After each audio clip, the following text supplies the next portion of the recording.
ये आपके सामने एक शॉर्ट एमसीक्यू रिवीजन टेस्ट है आपका रिगार्डिंग इकोनॉमिक रिफॉर्म्स।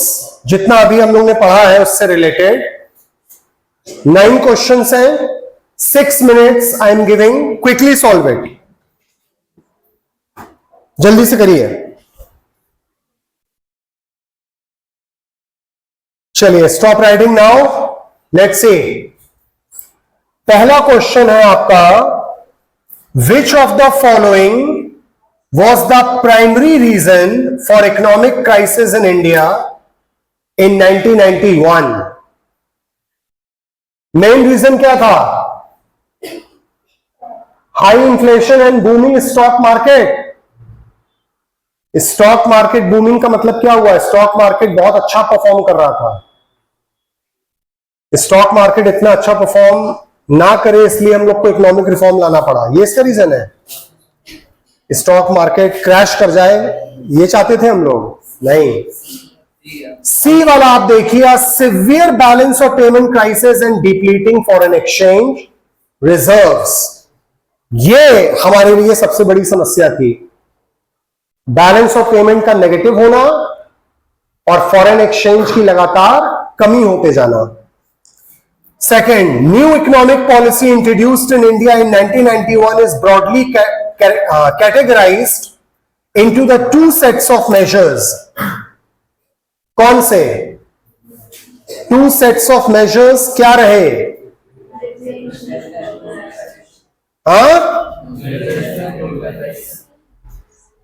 सी वाला stabilisation measures and structural adjustment measures.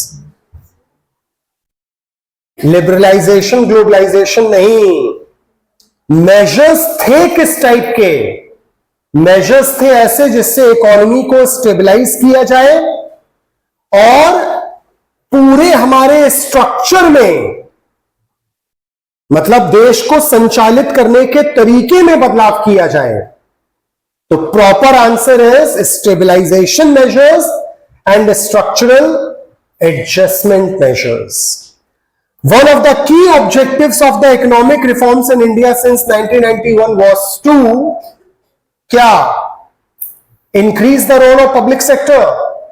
ये तो पहले से ही बढ़ा हुआ था। हाँ? C. Boost competition and efficiency in the economy. Competition को बढ़ावा देना by promoting private sector as well. और ऐसा करने पे काम करने की एफिशिएंसी का लेवल भी और बढ़ेगा। Next question, which international organisations condition were instrumental in India's undertaking economic reforms इन 1991? किन या किस इंटरनेशनल ऑर्गेनाइजेशन की वजह से रिफॉर्म्स लेना हमारे लिए और जरूरी बन गया? IMF and World bank. By the way world bank का नाम IBRD होता है, ठीक है, international bank for reconstruction and development. World bank तो इसका निक नेम है, उर्फ वाला नाम जो होता है वैसा नाम। Next, the term disinvestment under the economic reforms in India primarily refers to, क्या होता है डिसइन्वेस्टमेंट का मतलब? Government selling its shares in public sector undertaking to private sector. आसान भाषा में कहा जाए तो प्राइवेटाइजेशन करने को ही डिसइन्वेस्टमेंट भी आप कह सकते हैं, ठीक। असर्शन एंड रीजन बेस्ड, पहला असर्शन है India faced an unprecedented economic crisis in 1991। क्या यह बात सही है? एकदम सही है। और रीजन कह रहा है this crisis was primarily due to the high fiscal deficit and severe balance of payment problem leading to a drastic fall in the foreign exchange reserve. क्या यह बात सही है? और क्या इसी वजह से ऐसा हुआ? सही है। तो आंसर क्या होगा? Option A. नेक्स्ट असर्शन कह रहा है 1991 economic reforms led to a significant increase in the role of public sector. 1991 reform के बाद से पब्लिक सेक्टर का रोल बढ़ा दिया गया, प्राइवेट सेक्टर का रोल बढ़ा दिया गया। एकदम गलत है ये बात। तो रीजन कह रहा है privatisation was a major policy initiative under the reforms which involved reducing the government's ownership in public sector enterprises. क्या ये बात सही है? सही है। असर्शन रॉन्ग है, रीजन सही है। क्या होगा? हाँ, ऑप्शन सी कि D. A is false, R is true. Answer would be D. D हो जाएगा आपका। अब आइए केस स्टडी पे। Indian economy in 1991 was at a crossroads. Years of inward looking policies. Inward looking policies का मतलब हम लोग सिर्फ क्लोज्ड इकोनॉमी के तौर पे डोमेस्टिक ट्रेड पे काम कर रहे थे। हाई फिस्कल डेफिसिट्स, फाइनेंशियली बहुत ज्यादा लॉसेस में हम लोग थे। And the large public sector had led to inefficiencies and the lack of competitiveness. Competition की भी कमी हो गई थी और बहुत ज्यादा पब्लिक सेक्टर पे डिपेंडेंस की वजह से हमें चीजों को मैनेज करने में भी दिक्कतें आ रही थी। गल्फ वॉर ऑफ 1990 एंड 91 एग्जर्बेटेड मतलब और ज्यादा बढ़ा देना, कोई चीज को एग्रीवेट कर देना। Exacerbated the situation by increasing the oil prices, further straining India's balance of payment. Gulf crisis की वजह से हमारी सिचुएशन बद से बदतर हो गई क्योंकि ऑयल प्राइसेस तेजी से बढ़ने लग गए, जिसका एक बहुत नेगेटिव इंपैक्ट हमारी इकोनॉमी पे पड़ने लग गया। Foreign exchange reserves dwindled to a point, मतलब इतने कम हो गए, to a point where India could barely finance a few weeks of import. मतलब फॉरेन एक्सचेंज में इतनी ज्यादा कमी आ गई कि हम कुछ हफ्ते के लिए ही बस पेमेंट करने लायक कंडीशन में बचे थे। उसके बाद हमारी इकोनॉमी डिफॉल्ट करने लायक हो गई थी। The government was on the verge of defaulting on its international obligation. हमारे पास पैसे नहीं बचे थे और हम इंटरनेशनली पेमेंट करने की कंडीशन में नहीं रह गए थे। In response to this severe crisis, India approached the International Monetary Fund and World Bank for financial assistance. India ने जहां कहीं से भी हो सका लोन मांगा। These institutions provided loans but with strict conditionalities, pushing India towards a new economic paradigm involving liberalization, privatization and globalization. Paradigm का मतलब होता है एक शिफ्ट, एक बहुत बड़ा बदलाव। और जो कंडीशंस लगाई आईएमएफ और वर्ल्ड बैंक ने लोन देते समय, उसकी वजह से हमारी इकोनॉमी में एक बड़ा बदलाव आया कि हमने एलपीजी पॉलिसी को अपनाया। पहला क्वेश्चन इसके ऊपर बेस्ड है, what was the immediate trigger for India to seek financial assistance from IMF and World Bank in 1991? किस कारण से? Depleting foreign exchange reserves and the threat of defaulting on international payment. इस वजह से loan लेना जरूरी हो गया था क्योंकि हमारे पास पैसे ही नहीं बचे थे इंटरनेशनल पेमेंट करने के लिए। How did the Gulf War of 1991 impacted the Indian economic crisis? इसने कैसे अफेक्ट किया? It exacerbated the situation of by increasing the oil prices, further straining India's balance of payment. यानी ऑप्शन सी। क्लियर है? यहां तक clear हो गया आपको? How many have got all 9 correct? Very good. 8, very nice. 6 और 7, चलिए गुड, बढ़िया। चलिए वापस आते हैं हम लोग जिस टॉपिक पे थे. We were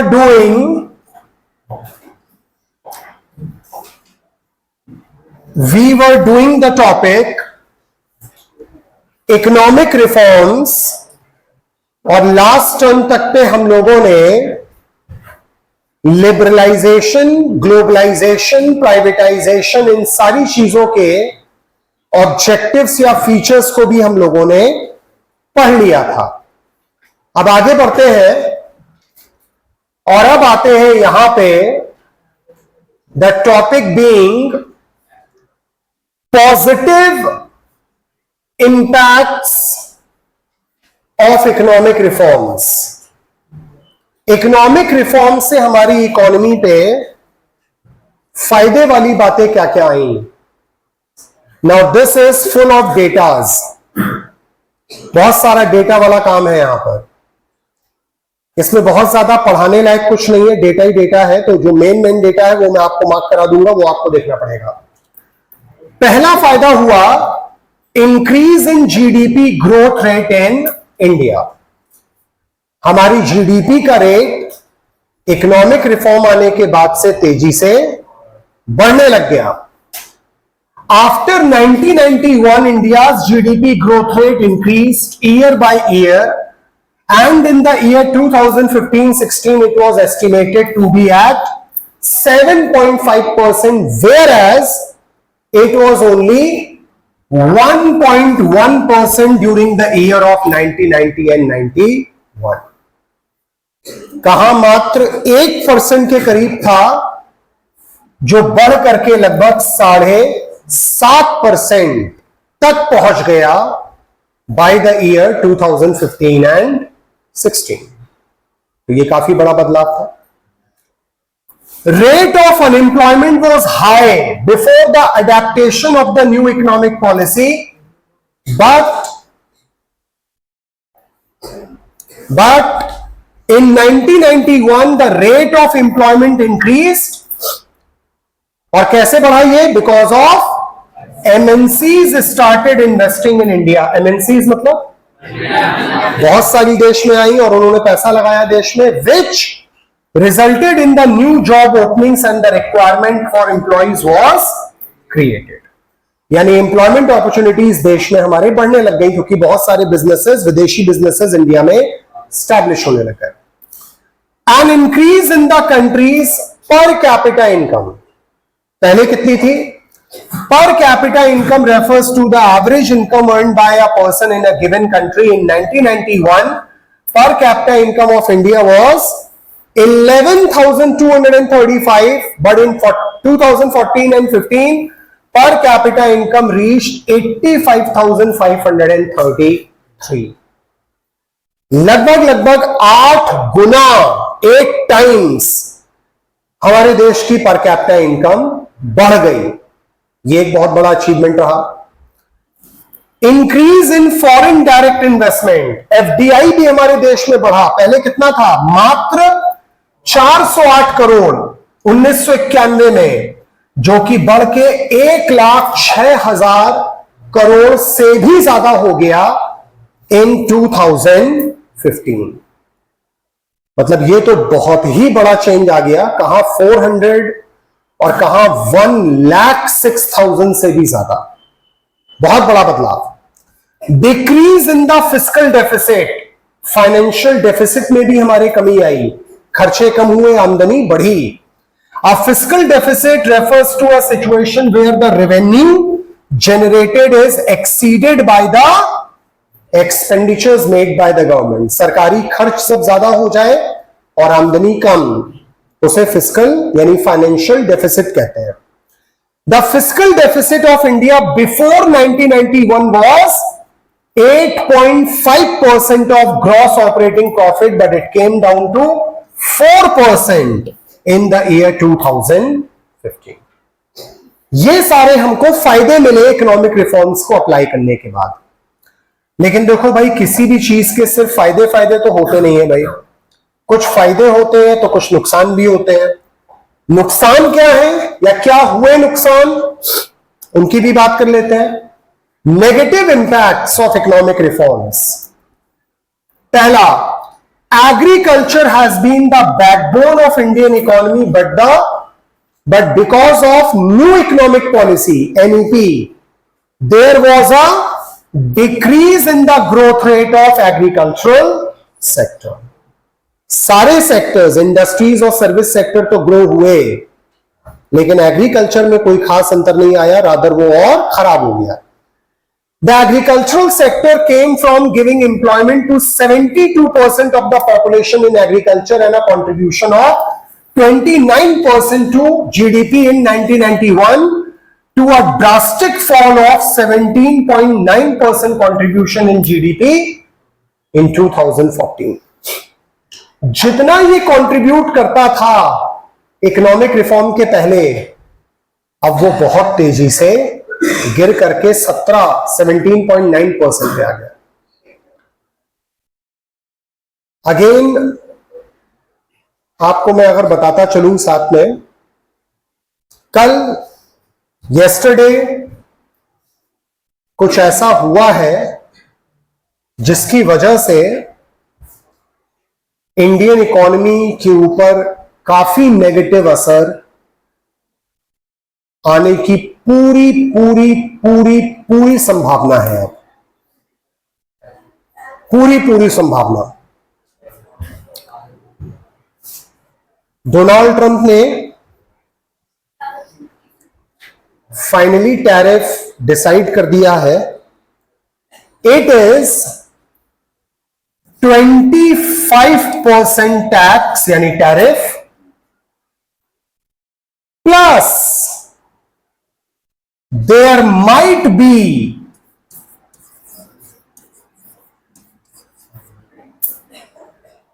also the penalty being imposed on India for being a part of the BRICS. It may be 10% more as a penalty as well. और बहुत सारी बातें अमेरिका ने इंडिया के लिए कही और बहुत सारे सैंक्शंस इंडियन कंपनीज पे लगा दिए गए हैं। कल अमेरिका ने साफ साफ बोल दिया है India should stop importing oil from Russia and from Iran, नहीं तो Indian government should be ready to pay penalty for it. 8 Indian petrol companies को अमेरिका ने ब्लैकलिस्ट कर दिया है जो ईरान से पेट्रोल खरीदती थी। सैंक्शंस लगा दिए जो कि अब नहीं कर सकती। ईरान और रशिया दोनों हमें बहुत कम रेट में पेट्रोल देते हैं, बहुत ही कम रेट पे, और इंडिया भी ने इनडायरेक्टली स्वीकार कर लिया है पेट्रोल रशिया से ना लेने का। फर्दर सारे ऑर्डर्स कैंसिल कर दिए गए हैं। ईरान से भी शायद अब हम डील नहीं कर पाएंगे, उससे भी डील नहीं कर पाएंगे। और इसके बदले में अमेरिका ने बोला क्या है कि तेल आप हमसे लीजिए, और सोचिए कितनी बेइज्जती वाली बात है, वो हम लोग को ये एक साथ में कह रहा है कि आप हमसे तेल लीजिए और हम पाकिस्तान में भी ऑयल रिफाइनरीज डेवलप करने जा रहे हैं, आप पाकिस्तान से तेल इंपोर्ट कीजिए। I think it's high time कि इंडियन गवर्नमेंट को एक करारा स्लैप मारना चाहिए इस आदमी के चेहरे पे, अदरवाइज ये अपने उंगलियों पे नचाता रहेगा दुनिया को इस तरीके से। और साथ ही साथ यहीं पे नहीं रुका वो इंसान, उसने कल एक और ट्वीट भी किया एक तरीके से, और उसने लिखा कि इंडियन इकोनॉमी मर चुकी है एकदम, और मुझे इंडिया की कोई नहीं पड़ी है, भाड़ में जाना चाहे तो भाड़ में चली जाए। This is what the kind of language he has used. This is not good, not at all good for the upcoming years in India. और जिस हिसाब से ये काम हो रहा है, अगर ये हुआ, इंडिया को मालूम है कितने रुपए का नुकसान होने वाला है।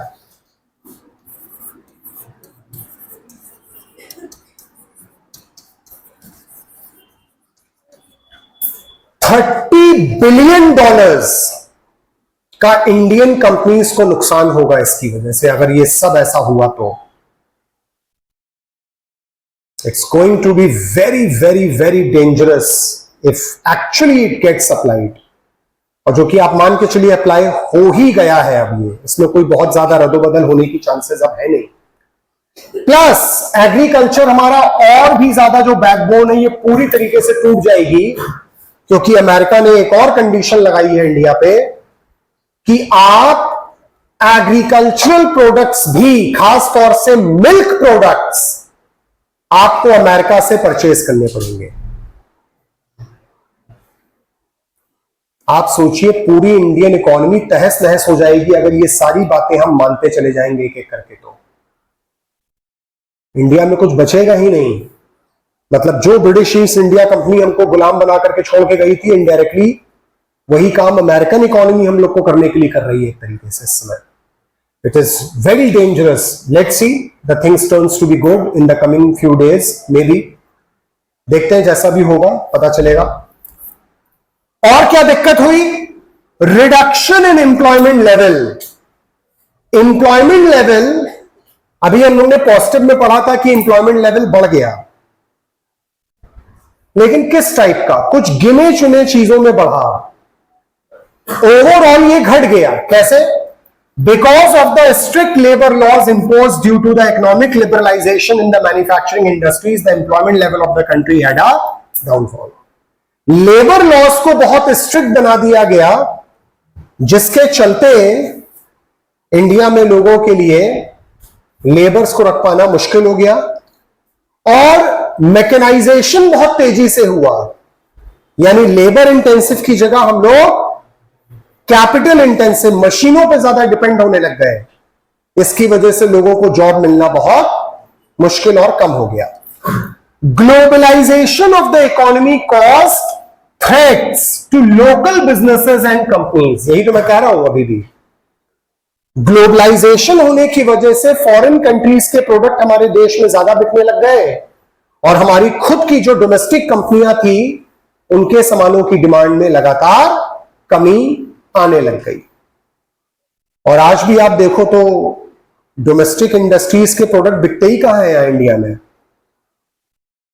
जितने मोबाइल फोन्स आपके बिकते हैं इंडिया में, उसमें से आधे से ज्यादा तो चाइनीज कंपनियां हैं सब। आधे से ज्यादा चाइनीज है, फिर कोरियन कंपनीज हैं। यही सारी कंपनियों के प्रोडक्ट्स हमारे देश में बिक रहे हैं। इंडियन मेड लगभग कोई कंपनी है ही नहीं, और अगर एक आध तो है भी तो उसका कोई लेना चाहता नहीं। जैसे माइक्रोमैक्स है, उसका फोन आदमी लेना ही नहीं चाहता, क्योंकि मालूम है कि अगर लेंगे 2 महीने में खराब हो जाएगा अभी फिर, और सर्विस सेंटर में दे के आए पड़ा ही रह जाएगा, वहां पे बनेगा ही नहीं। तो आप सोचो हमारे पास ऑप्शन क्या है। टेलीविजन खरीदने जाते हो आप, किस कंपनी का लेते हो? सोनी का लोगे, फिलिप्स का लोगे, सैमसंग का लोगे, एलजी का लोगे, कुछ भी लोगे, सब बाहरी कंपनियों का ही तो है। इंडिया का है ही क्या इसमें? जितने भी प्रोडक्ट्स आप ले लो उसमें से 90% तो सब बाहर के हैं। तो इसकी वजह से भी हमें नुकसान हुआ due to the invasion of MNCs. The level of competition increased as the Indian market had limited finance, lack of adequate technology and inefficiency of the production. हम फॉरेन कंपनीज को कॉम्पीट करने लायक कंडीशन में ना पहले थे, और आज भी लगभग हम नहीं है। Because of the emission of harmful gases and chemicals from manufacturing plants and construction of new companies, there has been an adverse effect on the environment, resulting in the pollution and clearing of vegetation covers. Pollution का level तो India में लगातार बढ़ ही रहा है, ये देख ही रहे हैं हम लोग। किसी भी नदी का पानी आप देख लो, लगभग वो पानी पीना तो दूर की बात है, नहाने लायक भी नहीं है, छूने लायक भी नहीं है, क्योंकि इतना सारा इंडस्ट्रियल वेस्ट आप नदियों में बहा देते हैं। अब उस इंडस्ट्रियल वेस्ट में केमिकल कंपाउंड्स भी होते हैं, एसिडिक कंपाउंड्स भी होते हैं, हर तरह का जो भी खतरनाक कोई वेस्ट मटेरियल हो सकता है, वो सब कुछ हम लोग प्रॉपर वेस्टेज डिस्पोजल करने के बजाय ऐसे ही बहा देते हैं। सस्ता पड़ता है, कुछ करना नहीं पड़ता ऐसे में, तो अल्टीमेटली आप देखो इसकी वजह से बड़ी दिक्कत होती है। और ये लगातार बढ़ रहा है, जितनी ज्यादा एमएनसीज बढ़ रही है ये काम और ज्यादा हो रहा है। The reforms focus mainly on the formal sector of the economy, thus other sectors such as urban informal sector, the agricultural sector and the forest department communities were untouched by the reform. कुछ sectors में काम अच्छा हुआ, लेकिन बहुत सारे ऐसे sectors रहे जिसपे काम हुआ ही नहीं, जो कि नेचर से रिलेटेड सेक्टर्स थे, और इसकी वजह से देश में क्या आ गई? Uneven growth. इसी वजह से आप देखो, जो पहले से इंडस्ट्रियली एडवांस्ड एरियाज थे वो और ज्यादा डेवलप होते चले गए हैं। आप गुड़गांव चले जाओ, मुंबई, हैदराबाद, बेंगलुरु, चेन्नई, पुणे, कोलकाता, ऐसी सिटीज में जाओ, आपको लगेगा कि भाई एक अलग ही दुनिया है यहां पर। इतना हाई फाई सब कुछ आपको नजर आएगा, क्योंकि ये सारी जगहों पे इंडस्ट्रीज लगातार, टेक कंपनियां लगातार डेवलप हो रही हैं। बाकी जगहों पे जाओ आप, हालात कितने बुरे हो सकते हैं ये आपको नजर आएगा। बेसिक सुविधाएं भी लोगों को नहीं मिल पाती, ये दिक्कत होती है, इस तरह की प्रॉब्लम्स होती हैं। और इकोनॉमिक रिफॉर्म्स के बाद ये और ज्यादा हो गया। एग्रीकल्चर पे बिल्कुल ध्यान नहीं दिया गया, फॉरेस्ट डिपेंडेंसी पे ध्यान नहीं दिया गया, फॉरेस्ट कवर लगातार कम होता जा रहा है, जंगल काटे जा रहे हैं शहरों को बसाने के नाम पे, मॉडर्नाइजेशन करने के नाम पे, और इसकी वजह से ग्रीन कवर हमारे देश का लगातार घट रहा है, और ये कोई बहुत अच्छी बात तो नहीं है। आप देखो हिली एरियाज पे आजकल कितनी ज्यादा दुर्घटनाएं सुनने को मिलती हैं बार बार, कि लैंड स्लाइड हो गया, भूस्खलन हो गया, अवलांच आ गया, अवलांच मतलब बर्फ का तूफान आ गया, ऐसा कुछ, बादल फट गए, बाढ़ आ गई, ये लगातार आप देखो सुनने को मिल रहा है। कारण क्या है? यही डेवलपमेंट के नाम पे डिस्ट्रक्शन करना। पहाड़ी इलाकों में नेचुरल वेजिटेशन जो था, पेड़ होते थे बड़े बड़े सब, पेड़ों का काम क्या होता है कि पेड़ की जो पुराने पेड़ होते हैं, जो उनकी जड़ें होती हैं बहुत नीचे तक जाती हैं, और वो जड़ें, जो भी पेड़ आप देखते हो उसकी जड़ें बहुत नीचे तक चारों तरफ फैली होती हैं, तो ये मिट्टी को, सॉइल को बांध के रखती है अपने साथ। हम पेड़ ही काटते जा रहे हैं। पेड़ काटने से क्या हो रहा है कि जो सॉइल बंधी हुई होती थी, मिट्टी बंधी होती थी, वो लूज हो जाती है, उसकी पकड़ ढीली पड़ जाती है, और फिर जब बारिश होती है तो वो पूरी की पूरी मिट्टी एक साथ इकट्ठा एक साथ बह जाती है, जिसको हम लैंडस्लाइड कहते हैं, है ना। और जब मटमैला बाढ़ वाला पानी आता है, मतलब जिसमें मिट्टी मिक्स है पूरी, उसका जो वेग होता है, वेग मतलब बहाव इतना तेज होता है कि फिर रास्ते में बीच में कुछ भी आ जाए कुछ नहीं बचता, वो अपने साथ सब कुछ बहा के ले जाता है। ये सब डेवलपमेंट के नाम पे हो रहा है।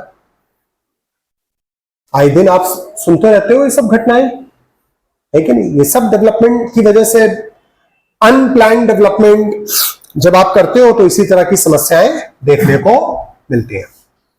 हाँ, अब एक दो टॉपिक्स ऐसे हैं जो हाल फिलहाल में आपके सिलेबस में ऐड किए गए हैं, जैसे कि एक टॉपिक आपका ये वाला है, कॉन्सेप्ट ऑफ डीमोनेटाइजेशन। डीमोनेटाइजेशन आप सभी लोग जानते हो, है ना? Demonetisation is referred to as the process of stripping a currency unit of its status to be used as a legal tender. जब एग्जिस्टिंग करेंसी को देश में जो इस्तेमाल में आ रही है उसको इस्तेमाल से हटा दिया जाए और उसे लीगल टेंडर ना माना जाए, it is called demonetisation. In simple words, demonetisation is the process by which demonetise notes cease मतलब ends to be accepted as a legal currency for any kind of transaction. आपको लगेगा demonetisation तो बस खाली 2016 में हुआ था, ऐसा आपको लगेगा. ऐसा नहीं है. ये डीमोनेटाइजेशन इसके पहले भी कई बार हो चुका है. देख लो जरा कब कब हुआ है, कैसे कैसे हुआ है. हां, तो सबसे पहले डीमोनेटाइजेशन इन 1946, हमारे देश को आजादी मिलने के पहले ही एक बार डीमोनेटाइजेशन हो चुका था. The first demonetisation event happened in 1946 at the time when denomination of 1000 rupee note and 10,000 rupee notes were removed from the circulation. British सरकार के समय भी डीमोनेटाइजेशन किया गया. और आप सोचो उस समय डीमोनेटाइज्ड किस करेंसी के नोट्स को किया गया? 1000 और 10,000. भाई साहब, आज भी 10,000 ठीक ठाक वैल्यू रखता है. और हम बात कर रहे हैं 1946. उस जमाने में अगर किसी के पास 10,000 का नोट होता होगा, किसी दुकान पे अगर गया हो, तो दुकानदार को क्या कहता होगा? सामान खरीदना है कि दुकान खरीदनी है पूरी? उस समय का 10,000 मतलब आज से कितने साल हो गए? 80 साल. 80 साल पहले का 10,000 आप मान के चलो कम से कम कुछ नहीं तो 5 लाख रुपए के बराबर तो है ही है. मिनिमम 5 लाख रुपए के बराबर तो है ही है. यानी एक नोट 5 लाख रुपए का. अब इतने में अगर आप किसी चाय वाय की दुकान पे चले गए, अगर आप मतलब अगर ये कह भी दें कि भैया ऐसा एक चाय, एक बन मक्खन और 2 बिस्किट जगह नमकीन वाला खिलाना, भाई पेमेंट आप दे भी देंगे तो वो रिटर्न कैसे करेगा? तो इसलिए सरकार को लगा अरे एकदम फालतू का नोट है, ये कोई मतलब का नहीं है. तो अल्टीमेटली सरकार ने ये दोनों नोट को डीमोनेटाइज कर दिया. और एक और कारण था कि ब्रिटिश ऑफिसर्स बहुत सारा करप्शन भी कर रहे थे. तो इस वजह से भी ब्रिटिश गवर्नमेंट ने इस करप्शन की रोकथाम करने के लिए इस तरह के बड़े डिनोमिनेशन के नोट्स को हटा दिया, जिससे कि अगर किसी के पास रखा होगा तो वो अपने आप ही इनइफेक्टिव हो जाएगा. डीमोनेटाइजेशन इन 1954, आजादी मिल चुकी थी हमको तब तक. इन 1954 these notes were again introduced with an additional denomination of 5,000. इसको डीमोनेटाइजेशन के बजाय डी काट के लिख लो आर. ये डीमोनेटाइजेशन नहीं, रीमोनेटाइजेशन था. एग्जिस्टिंग करेंसी को हटा देना डीमोनेटाइजेशन होता है, और नई करेंसी को इंट्रोड्यूस कर देना रीमोनेटाइजेशन होता है. तो 1954 में 1,000 और 10,000 के नोट को फिर से री इंट्रोड्यूस कर दिया गया. साथ ही साथ 5,000 का भी नोट अलग से और इंट्रोड्यूस कर दिया गया. हालांकि मेरा अभी भी ये मानना है कि कोई लॉजिकल चीज तो ये नहीं लग रही है किसी भी एंगल से, क्योंकि अगेन 1954 में भी 1,000 रुपए का नोट, फॉरगेट अबाउट 5,000 10,000, 1,000 रुपए का भी नोट कि वैल्यू कितनी ज्यादा हुआ करती होगी। ये वो जमाना था जब लोगों की सैलरी, पर मंथ की सैलरी 80-90 रुपया, 100 रुपया, 110 रुपया महीना होती थी। तो आप सोचो 1000 का नोट किसी को दे देना मतलब 1 साल की सैलरी एडवांस में दे देना, इतना बड़ा अमाउंट हो गया। ये तो लोगों की सैलरी ही होती थी 100 रुपया, इस तरीके के आसपास, उससे भी कम होती थी सैलरी। लॉजिकल बात तो मुझे बिल्कुल नहीं लग रही है, लेकिन फिर भी उस समय के हिसाब से सरकार ने जो भी सोचा हो तो सरकार ने इसको रीमोनेटाइज किया। फिर डीमोनेटाइजेशन इन 1978 हुआ। 1978 में सरकार बदल गई थी। पहली बार सरकार कांग्रेस के अलावा किसी और पार्टी की बनी थी और उस पार्टी का नाम था जनता पार्टी। ठीक है। Second demonetization in India took place in 1978 at the time when the Prime Minister was Morarji Desai. Morarji Desai अच्छे व्यक्ति थे, नो डाउट, बढ़िया व्यक्ति थे, पुराने व्यक्तियों में से एक थे, नेहरू जी के जमाने के व्यक्ति थे ये भी, और काफी सीनियर थे। मतलब मेरा ऐसा मानना है कि शायद ये जब प्रधानमंत्री बने भी थे तो ये एज वाइज अब तक के सबसे ओल्डेस्ट एज में बने हुए प्रधानमंत्री थे ये। I am not very sure कि क्या एज थी, लेकिन समवॉट ही वाज 85 इयर्स और something like that when he became the prime minister. तो 85 साल की उम्र में बने थे लगभग, जितना मुझे याद आ रहा है। तो बहुत ज्यादा एज पे जाके बने थे ये, लेकिन बहुत ज्यादा समय रह नहीं पाए ये प्रधानमंत्री। हार्डली कुछ 1.5 साल के लिए ही प्रधानमंत्री रह पाए थे, उसके बाद सरकार गिर गई थी। So during the second demonetization, the demonetization of 1,000, 5,000 and 10,000 were notes taken out of the circulation. फिर क्या हुआ? 1000, 5,000, 10,000 तीनों करेंसी के नोट्स को बंद कर दिया गया। ठीक है, तीनों को बंद कर दिया गया। देखो वैसे भी क्या होता है ना, जब भी कोई दूसरी पार्टी की सरकार बनती है उसे ये दिखाना भी होता है कि हम पिछली सरकार की पॉलिसीज से खुश नहीं है, और उसको दिखाने के लिए क्या है, पिछली सरकार की जो पॉलिसीज है उनको आप खत्म कर दो और कुछ नया बना दो, जिससे कि लोगों को ये लगे कि हाँ देखो कितना गलत था तभी तो हटाया, अब ये देखो नया है। जरूरी नहीं होता कि हर बार चीजों को हटा ही देना चाहिए या हर बार जो कुछ नया ही आएगा तो वो सही ही होगा, ऐसा भी जरूरी नहीं। ये तो मेजर डीमोनेटाइजेशन थे। छोटे मोटे स्तर पे डीमोनेटाइजेशन इंडिया में हमेशा होते रहे हैं। ये तो मेजर वाले थे कि जब बड़े पैमाने पे एक साथ बहुत सारी करेंसी हटा दी गई, लेकिन छोटे छोटे डीमोनेटाइजेशन आए दिन होते रहते हैं, उसका तो हमें पता भी नहीं चलता कई बार। और फिर जो एक मेजर डीमोनेटाइजेशन जो आप सब लोग भी खुद ही जानते हैं, डीमोनेटाइजेशन इन 2016।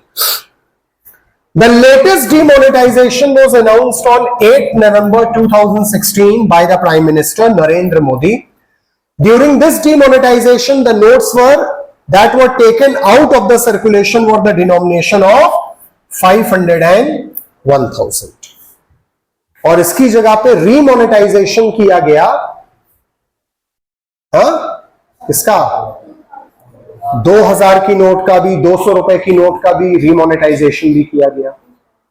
हालांकि अगर फिर आप देखो तो बाद में 2000 की नोट को भी तो डीमोनेटाइज कर दिया गया, लेकिन वो इस तरीके से हुआ कि कभी लाइमलाइट में आया ही नहीं, है ना। वो कभी पता ही नहीं चला कि वाकई में बंद हो गया है क्या। सरकार ने छापना बंद कर दिया सीधे सीधे, और फिर धीमे धीमे सर्कुलेशन से भी वो हट गया, तो एक तरीके से वो अपने आप ही बंद हो गया indirectly. Objectives of demonetisation. Demonetisation करने के पीछे सरकार का मकसद क्या होता है नॉर्मली कभी भी? पहला, to stop the circulation of बड़े बड़े डिनोमिनेशन के नोट्स। अगर किसी के पास ब्लैक मनी के तौर पर रखे होंगे तो वो उसका इस्तेमाल कर ही नहीं पाएगा, अपने आप ही वो पैसा सर्कुलेशन से बाहर हो जाएगा। हालांकि इसी सोच के साथ 2016 वाला भी किया गया था, लेकिन आपको जान के हैरानी होगी, जब डीमोनेटाइजेशन अनाउंस किया गया तो देश के अंदर तकरीबन 16,40,000 करोड़ रुपए के नोट्स थे, 500 और 1000 की डिनोमिनेशन के, और सरकार के हिसाब से इसमें से लाखों करोड़ ब्लैक मनी था। तो सरकार ने ये समय दिया कि भाई आप अपना पुराना पैसा बैंक में जमा करके नया करेंसी ले लीजिए। तो जिनके पास अनअकाउंटेड मनी होगा वो जमा नहीं करेंगे। करते करते करते 16,40,000 करोड़ में 16,24,000 करोड़ रुपया बैंक में जमा भी हो गया। जमा कितना नहीं हुआ? 16,000 करोड़ रुपए जमा नहीं हुआ, जो कि आप इनडायरेक्टली मान लो कि ब्लैक मनी रहा होगा ये। लेकिन अब इंटरेस्टिंग बात समझो, ये 16,000 करोड़ रुपए का ब्लैक मनी मार्केट से हटाने के लिए हमने पुराना नोट हटा के नया नोट प्रिंट करके मार्केट में इश्यू किया। नए नोट जो 500, 2000 के हमने इश्यू किए, उसको प्रिंट करके मार्केट में इश्यू करने पे सरकार का 40,000 करोड़ रुपए लग गया।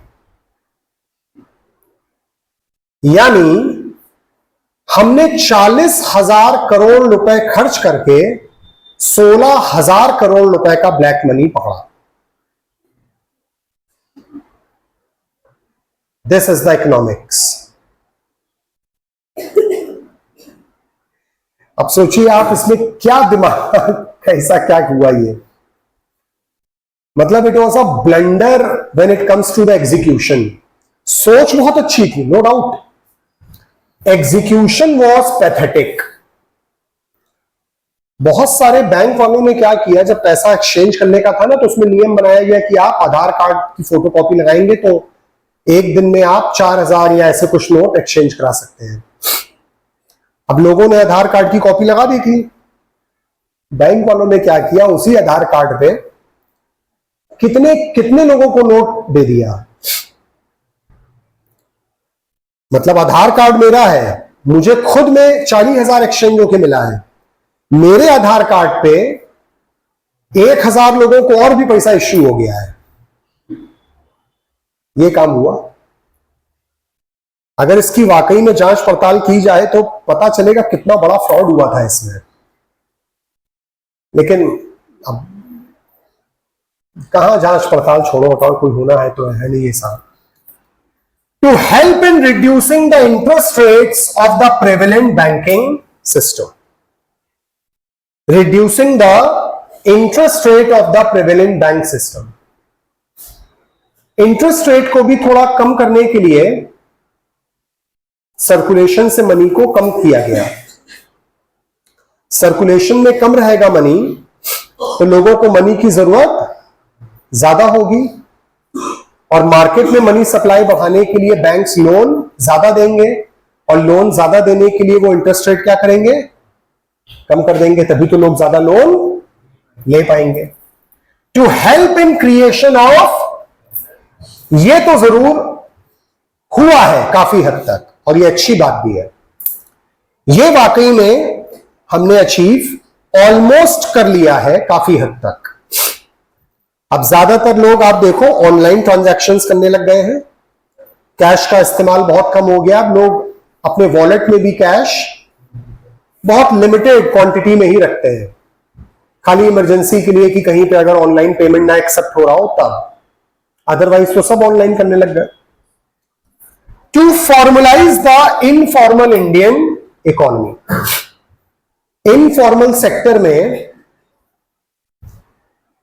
कभी भी अकाउंटिंग नहीं हो पाती सही से। अब जैसे चाय की दुकान वाला है कोई है तो अकाउंटिंग थोड़ी ना करता है कुछ, लेकिन अगर डीमोनेटाइजेशन कर दिया जाएगा और लोगों को फोर्स किया जाएगा कि आप ऑनलाइन पेमेंट करो, तो एक चाय की दुकान वाला भी अपना रिकॉर्ड मेंटेन कर पाएगा। एटलीस्ट जितना पैसा ऑनलाइन उसको आ रहा है जा रहा है उसकी तो रिकॉर्डिंग हो जाएगी ना। कैश का फिर भी चलो थोड़ा बहुत जो होगा नहीं हो पाएगा मान लो, बाकी तो हो जाएगा। टू रिमूव, हाँ ये भी था भाई, क्या काउंटरफीट नोट्स मतलब बोगस नोट्स, नकली करेंसी है ना, नकली, बहुत ज्यादा वो फर्जी वाली जो करेंसी होती है, फेक करेंसी, वो भी मार्केट में आ गई थी। अब एक नॉर्मल इंसान के लिए भाई देखो सच्चाई यही है कि इम्पॉसिबल हो जाता है पहचान पाना कि कौन सा नोट जेन्युइन है और कौन सा फेक है। एक नॉर्मल इंसान नहीं पता लगा सकता। मैं खुद भी बहुत गौर से देखूं तो पता चल जाए शायद, लेकिन ऐसे आसान नहीं है किसी भी इंसान के लिए कि नोट आप दे दिए और पहचान लिया सामने वाले ने। तो अगर हम सारी करेंसी ही 500, 2000, 1000 की बंद कर देंगे तो उनमें जितनी भी काउंटरफीट करेंसी होगी वो भी तो अपने आप ही बंद हो गई।